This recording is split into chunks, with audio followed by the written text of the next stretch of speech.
Success হয়ে যাবে, এগুলো কি 40 বছর ভালো থাকবেন, আপনি কত ভালো আছেন, মানে এত এত কথা। আপনি যদি আজকেই মারা যান তখন আপনার কি হবে, মানে এত কথা। তো আমি কেন লিখছিলাম যে 1 বছর নষ্ট নাকি 40 বছর শান্তির জন্য তুমি 1 বছর যুদ্ধ করবা। মানে তুমি যদি সেকেন্ড টাইমার হও বা তুমি যদি ফ্রেশার্স হও, সবার জন্য এটা পাবলিক ভার্সিটি কেন প্রয়োজন। আজকে আমি তোমাকে কথাবার্তা বলবো, হ্যাঁ, কোন রকম এক্সট্রা মোটিভেশন না, যেখানে আসলে হ্যান পাবা, ত্যান পাবা, 100 কোটি টাকা পাবা, টিউশন, এমন কিছু না। রিয়েল কথাগুলো তোমাকে আমি আজকে বলি, শোনো। কেন আমি এখানে বলছিলাম যে 40 বছর শান্তি, 1 বছর যুদ্ধের মাধ্যমে সমস্যাটা কি ছিল, আমার পয়েন্ট অফ ভিউ তুমি আসলে বুঝো। ফার্স্ট পয়েন্ট অফ ভিউ হইলো যে দেখো, তুমি যদি একটা লোয়ার ক্লাস ভার্সিটিতে পড়ো, সেখানকার যে পরিবেশ, সেখানে বেশিরভাগ স্টুডেন্ট অনেক বেশি কি হয় না, পড়াশোনার প্রতি আগ্রহী হয় না।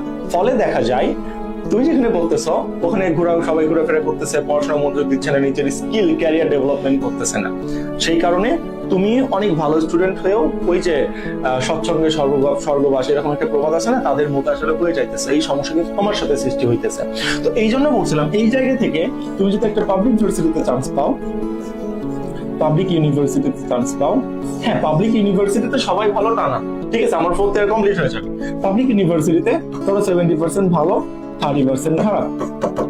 এখন তুমি নষ্ট হলে তো তুমি সব জায়গাতেই নষ্ট হবে, তাই না?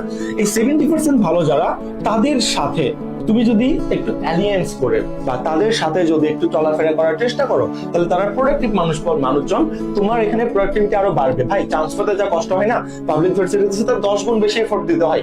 এফোর্ট দিয়ে এই সকল মানুষদের সাথে থাকতে হয়, থেকে কোয়ালিটি গ্রো করতে হয়, সঠিকভাবে শিক্ষিত হইতে হয়। সঠিকভাবে শিক্ষিত মানে পাবলিকে চান্স পাই ছিঁড়ে ফেলছে এমন কিছু না, রাইট? মানুষ হিসেবে তুমি কেমন, মানবিক যে গুণাবলী বৃদ্ধি, এই জিনিসগুলো করা প্রয়োজন। ওকে, তো তখন তুমি এই মানবিক গুণাবলী যখন বৃদ্ধি করতেছো, এই যে বাংলাদেশের অবস্থা, ঠিক আছে, বাংলাদেশে দেখা যাচ্ছে যে তোমার কত, মানে 12,000 বা 20,000 টাকা চাকরির জন্য লাখ লাখ গ্রাজুয়েট বেকার। কেন ভাই? তাদের মধ্যে স্কিল নাই, ম্যানার নাই, একটা সিভি টাইপ করতে পারে না, খুবই বাজে একটা অবস্থার মধ্যে পড়ে যায়, তাই না? সো এই জন্য আমরা বলছি যে দেখো, হ্যাঁ, তুমি তাহলে 1 বছর কষ্ট করলা, পাবলিক ইউনিভার্সিটিতে চান্স পাইলা, তারপর এখানে প্রোডাক্টিভ মানুষজনের সাথে তুমি ভালো মতো মেলামেশা করলা, মেলামেশা বলতে তাদের সাথে সক্ষতা গড়ে উঠাই তুমি তাদের থেকে প্রোডাক্টিভিটি বা কোয়ালিটি গুলো, স্কিল গুলো গ্রো করা শুরু করলা।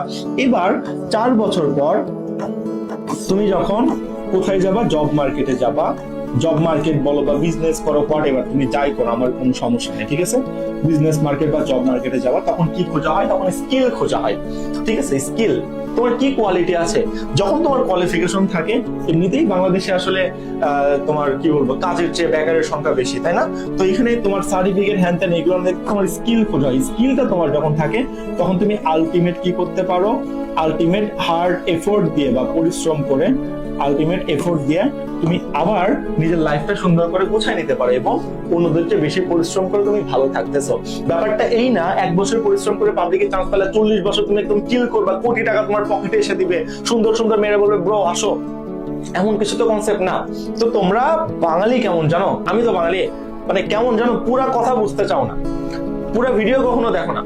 গত একটা ভিডিওতে বলছিলাম একটা 16 ঘন্টা পড়ার টেকনিক, আমি টেকনিক এত সুন্দর করে দেখাইলাম, ভিডিওটা 4.5 লাখ ভিউ হইলো। কিছু মানুষ এসে কমেন্ট করতেছে, হ্যাঁ অনেক অনেক খারাপ খারাপ রাফ ল্যাঙ্গুয়েজ ইউজ করছে, হ্যাঁ 16 ঘন্টা হ্যান ত্যান, আমার দেখা পৃথিবীর সবচেয়ে ডট ডট। আমি ভাই অবাক হয়ে গেছি, মানে এই যে সকল মানুষ অন্যের পেছনে ঘোতা দেওয়ার জন্য সবসময় রেডি থাকে না, এটা জীবনে কখনো উন্নতি করতে পারে না। একদম একদম সত্য, মানে একদম সত্য। তোমার দেখে যারা জেলাস হচ্ছে, তোমার এই ঘুতা দেওয়ার কাজ যারা করতেছে না, তারা জীবনে কখনো উন্নতি করতে পারবে না।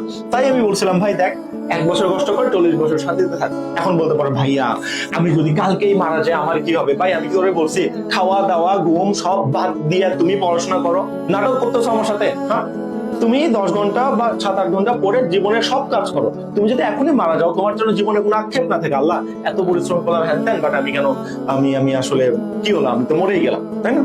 কনসেপ্ট এমন না তো। তুমি দিনের সব কাজ করে প্রোডাক্টিভ মানুষের সাথে মেলামেশা করো, জীবনের প্রতিটা পর্যায়ে লেভেল আপ করার চেষ্টা করো, কোয়ালিটি গ্রো করার চেষ্টা করো, দেখবা সারা জীবন শান্তিতে থাকবা। হ্যাঁ, এটা ন্যাশনাল থেকেও সম্ভব, সাত কলেজ থেকেও সম্ভব, প্রাইভেট থেকে সম্ভব, সব জায়গা থেকে সম্ভব। আমি কারোর সাথে কম্পারিজন করতেছি না। আমার কাছে ভালো অপশন ভাই, আমি গরিবের বাচ্চা, শর্টকাট কথা, বাংলা ভাষায় বলতেছে আমরা গরিব, রাইট? বেশিরভাগ 70% মিডল ক্লাস বাংলাদেশে। তো তোমার এখানে একটা প্রাইভেট ভার্সিটিতে 5 থেকে 7 লক্ষ টাকা সব এফোর্ড করতে পারবে না। তো আমাদের জন্য হার্ড ওয়ার্ক করে নিজের মেধা খাটাই এখানে চান্স পাইতে হবে। শর্টকাট কথা, এর বেশি আমি কোনো কিছু জানি না। এটা মিডল ক্লাস স্টুডেন্টস এর জন্য। তুমি ভাই কোটিপতির বাচ্চা হলে তুমি প্রাইভেটে পড়ো, তুমি কানাডা থেকে কি বলবো আসলে স্কলারশিপ নেবে, স্কলারশিপ ছাড়া কানাডাতে উচ্চশিক্ষায় পড়তে যাও, আমাদের তো কোনো সমস্যা নেই। তো কনসেপ্ট ইজ দ্যাট। এই জন্য বলছি 1 বছর পরিশ্রম করলে তুমি বাকি 40টা বছর ভালো থাকবা, প্রোডাক্টিভ সার্কেল পাইতেছো, নিজের কোয়ালিটি গ্রো করতেছো, স্কিলের মাধ্যমে ভবিষ্যতে ভালো কিছু করতেছো, শান্তিতে থাকতেছো, নিজের বাবা মা ভালো থাকতেছে। রে ভাই তুমি চিন্তা করো না, তোমার ওয়াইফ, জাস্ট আমি একটা তোমাকে কমন থিঙ্কিং দিই, আমার সাথে ইমাজিন করো, তোমার ওয়াইফ, তুমি 20,000 বা 25,000 টাকা বেতনের একটা চাকরি করো, 30,000 টাকা বেতনের চাকরি করো, বাচ্চা হয়েছে 7 থেকে 8 মাসের বাচ্চা, এই বাচ্চাটা নিয়ে বাসের মধ্যে গরম লোকাল বাসে, হ্যাঁ তুমি ধরো ঢাকা থেকে তোমার হোম টাউনে যাচ্ছ, তুমি নিজের চোখে সহ্য করতে পারবা? এটা সহ্য করতে পারবা? ভাই বুক ফেটে যাবে তো। টাকা টাকা ইম্পর্টেন্ট পৃথিবীর জন্য, অবশ্যই সবকিছু ইম্পর্টেন্ট, টাকা important, money is the thing, right? So এই কাজগুলো না স্কিল গ্রো করার মাধ্যমে ইনকাম গুলো হয়। স্কিল ইজ ইম্পর্টেন্ট, এটা কিন্তু তোমার জন্য খুব প্রয়োজন।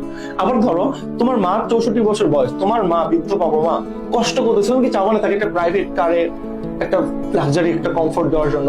বলতে পারো ভাই এগুলো আকাশ কুসুম স্বপ্ন। তোমার কাছে যদি এগুলো আকাশ কুসুম স্বপ্ন লাগে তাহলে তুমি সন্তান হিসেবে যোগ্যই না ভাই। আর এখানে আর কোনো কিছু বলা নাই। তাই বারবার করে বলতেছে রিপিটেশন, এটা 1 বছর পরিশ্রম করে 40 বছর কেমন শান্তিতে থাকবা। এখন এটাকে তুমি যদি তিল থেকে তাল বানাও ভাই তাহলে তো সমস্যা। তাই না? একটা ভিডিও রেকর্ড করছিলাম জন্য এই কাউন্টার গুলো আমি এখানে আসলে দিতেছি। ওকে, সো এই জিনিসগুলো একটু মাথায় রাখো। আর দ্যাটস দ্য কনসেপ্ট। আজকে এতটুকুই বলার ছিল। এখন এখানে একদল মানুষ বলতে পারে ভাই আপনি আপনার কোর্স প্রমোট করার জন্য হয়তো ভিডিওটা বানাইছেন, জানি ভিডিওটা অনেক কন্ট্রাডিক্টরি হয়ে গেছে।